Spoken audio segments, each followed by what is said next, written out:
Guys, previous video में हमने देखा था थॉर्नडाइक के प्राथमिक नियम, प्राइमरी लॉस देखे थे, जो कि बहुत ही इम्पॉर्टेंट है।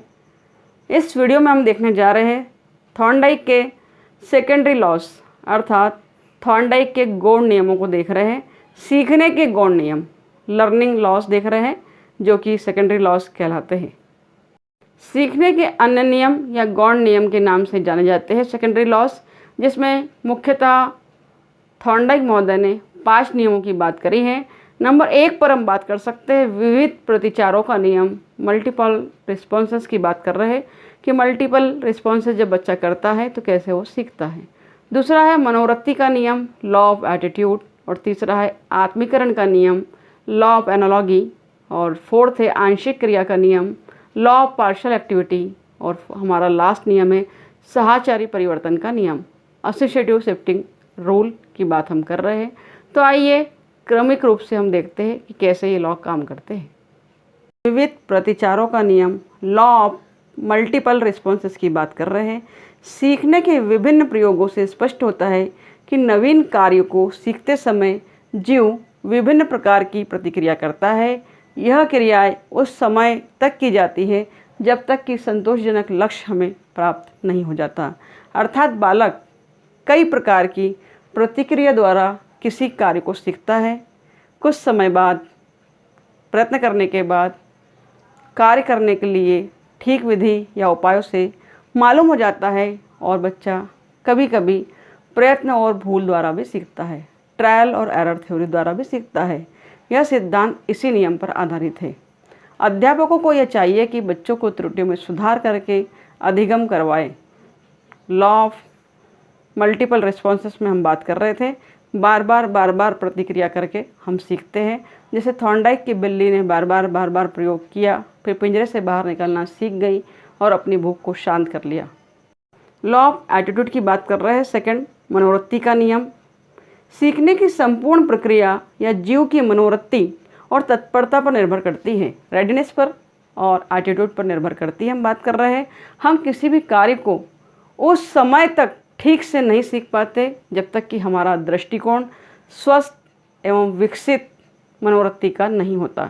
एक हेल्दी एटीट्यूड हमारा जब तक नहीं होगा तब तक हम चीज़ों को नहीं सीखते हैं।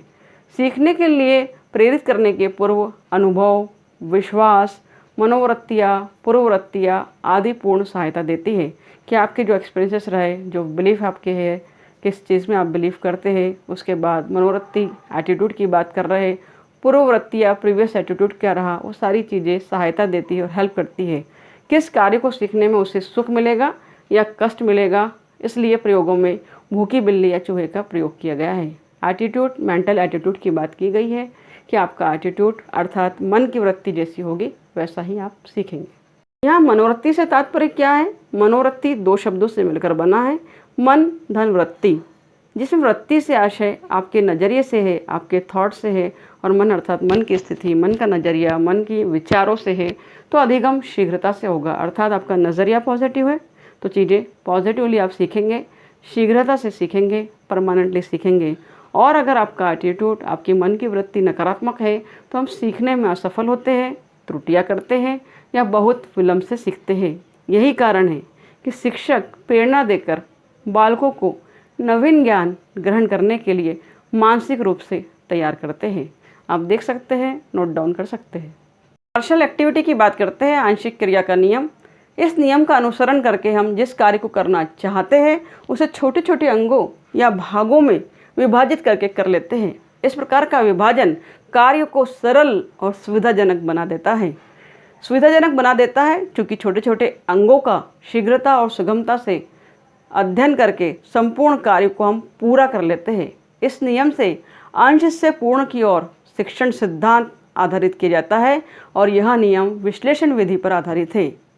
जब कोई विषय वस्तु बड़े आकार की होती है और उसकी प्रकृति हमें थोड़ी सी डिफ़िकल्ट या कठिन लगती है तो एक साथ विषय वस्तु का अधिगम कठिन हो जाता है। तब उस विषय वस्तु को, उस कंटेंट को, उस टॉपिक को हम टुकड़ों में विभाजित करके सीखते हैं तो हम सरलतापूर्वक सीख पाते हैं। उदाहरण के लिए थॉर्नडाइक का प्रयोग हमने पढ़ा, फिर उसके प्राथमिक नियम पढ़े, फिर हम गौण नियम पढ़ रहे हैं। फिर हम पढ़ेंगे उस नियम की शिक्षण में क्या उपयोगिता है। तो एक इतनी बड़ी थ्योरी, इतने बड़े कंटेंट को हमने पूरा संपूर्ण ना पढ़कर अंशों में पढ़ा है, टुकड़ों में पढ़ा है, तो भली भांति विद्यार्थी समझ पाता है और सरलता से उस चीज़ को ग्रहण कर पाता है। यही है आंशिक क्रिया का नियम कि आप पूर्ण से अंश की ओर चलते हैं, पूर्ण को ऊपर ना जाकर अंश विभाजन करके, टुकड़ों में विभाजन करके चीज़ों को सिखा सकते हैं, समझा सकते हैं। आत्मीकरण का नियम, लॉ ऑफ एनालॉजी की बात कर रहे हैं। इस नियम का अभिप्राय यह है कि हम जो भी नया ज्ञान प्राप्त करते हैं उसका आत्मीकरण कर लेते हैं, उसे आत्मसात कर लेते हैं। दूसरे शब्दों में हम नवीन ज्ञान को अपने पूर्व ज्ञान का स्थायी अंग बना लेते हैं। यही कारण है कि जब शिक्षक बालक को कोई नई बात सिखाता है तब उसके पहले सीखी हुई बात से संबंध स्थापित कर देता है। सीधी सरल सी बात है, प्रीवियस नॉलेज से संबंध स्थापित करना, प्रीवियस अनुभव जो कर रहा है उसको याद दिलाना। हम कोई कंटेंट पढ़ रहे हैं, उदाहरण के लिए यदि बालक साइकिल चलाना सीख जाता है और बाद में बाइक भी सीखता है तो उसे कोरिलेट करता है, उससे एसआर बॉन्ड बनता है।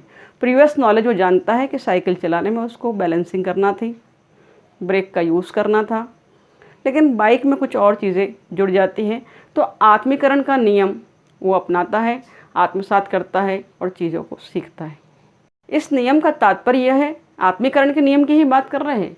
इस नियम का तात्पर्य यह है स्टूडेंट कि नवीन क्रिया सीखने के पूर्व सीखे गए ज्ञान की सहायता लेना। हम कुछ नवीन ज्ञान को सीख रहे हैं, आप 2+2 जानते हैं कि 4 होता है, लेकिन आप 2 × 2 सीख रहे हैं, तो आप नवीन ज्ञान को सीखने के लिए पूर्व ज्ञान की सहायता लेते हैं कि वहाँ प्लस किया था, यहाँ इंटू करना है। जब दो परिस्थितियों में समानता होती है तो हमारे अनुभव स्वतः ही स्थानांतरित होकर सीखने को सरल बना देते हैं। इसमें व्यक्ति को अपने मस्तिष्क में समान अनुरेखण को खोजना होता है।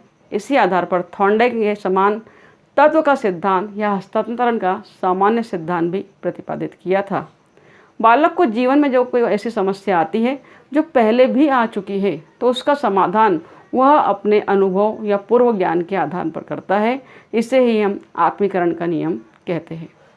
साहचर्य परिवर्तन का नियम देख रहे हैं। इस नियम का अभिप्राय है पहले कभी की गई क्रिया को उसी के समान दूसरी परिस्थिति में करना। उसी के समान इम्पॉर्टेंट है, दूसरी परिस्थिति में करना। परिस्थिति दूसरी होगी, चेंज होंगी, उसी प्रकार दूसरी परिस्थिति में करना। इसमें क्रिया का स्वरूप तो वही रहता है पर परिस्थिति में परिवर्तन हो जाता है, कंडीशन बदल जाती है। इसमें उद्दीपक और अनुक्रिया को महत्व दिया जाता है, स्टिमुलस और रिस्पॉन्स को महत्व देते हैं। इसके अनुसार जब तक व्यक्ति को अपने द्वारा निर्धारित उद्दीपक लक्ष्य या उद्देश्य प्राप्त नहीं करता तब तक व्यक्ति अनुक्रिया करना भी समाप्त नहीं करता है। जैसे ही व्यक्ति को उद्दीपक प्राप्त हो जाता है वह अनुक्रिया करना बंद कर देता है। साहचर्य परिवर्तन का नियम पावलोव के साहचर्य द्वारा सीखने के सिद्धांत पर आधारित है। जब सीखने वाला स्वाभाविक उद्दीपक के प्रति स्वाभाविक प्रतिचार करना सीख लेता है और फिर अस्वाभाविक उद्दीपक के प्रति स्वाभाविक प्रतिचार करना सीख लेता है तो स्वाभाविक प्रतिचार करना प्रारंभ कर देता है। इसे साहचर्य द्वारा परिवर्तन कहते हैं। उदाहरण के लिए अगर एक बिल्ली है, बिल्ली को आप खड़े रहना सिखा रहे हैं तो स्टैंड अप बोलते हैं और बिल्ली खड़े होना सीखती है। आप उसे भोजन भी प्रदान करते हैं, लेकिन कुछ समय बाद आप बिल्ली को भोजन प्रदान नहीं करते हैं और स्टैंड अप बोलते हो, खड़े रहना सीख जाती है। तो आपने जो उद्दीपक था, स्टिमुलस था भोजन, उसे प्रदान नहीं किया, परंतु दूसरा उद्दीपक जो अस्वाभाविक था, स्वाभाविक नहीं था, नेचुरल नहीं था, स्टैंड अप बोलने पर भी बिल्ली खड़ी हो गई, तो वो साहचर्य परिवर्तन द्वारा सीखना कहलाता है। या एक और एग्जाम्पल के माध्यम से इस चीज़ को आराम से समझ सकते हैं कि एक स्टूडेंट है जो पढ़ाई नहीं करता है, एग्ज़ाम में पास नहीं होता अच्छे से, तो अच्छे मार्क्स लाने के लिए पेरेंट्स द्वारा उसे चॉकलेट प्रदान की जाती है। वो चॉकलेट प्राप्त करता है, स्टिमुलस प्राप्त करता है और अनुक्रिया करता है कि अच्छे मार्क्स लाता है। चॉकलेट दी जाती है और अच्छे मार्क्स लाता है, चॉकलेट दी जाती है और अच्छे मार्क्स लाता है। स्वाभाविक उद्दीपक के प्रति स्वाभाविक अनुक्रिया उसने की, परंतु एक बार ऐसा हुआ कि पेरेंट्स द्वारा उसे चॉकलेट प्रदान नहीं की गई, स्वाभाविक उद्दीपक प्रदान नहीं किया गया और कहा गया कि टेस्ट देना है, तो वो अस्वाभाविक उद्दीपक होने पर भी टेस्ट में अच्छे मार्क्स लाता है। यही था साहचर्य परिवर्तन का नियम। गाइस, थॉर्नडाइक के सेकेंडरी लॉस को हमने समझा है, देखा है। थॉर्नडाइक के गौण नियम पढ़े आज हमने। अगर वीडियो अच्छा लगा हो, समझ में आया हो तो लाइक करें, कमेंट करें, सब्सक्राइब करें। Thank you very much for watching my video.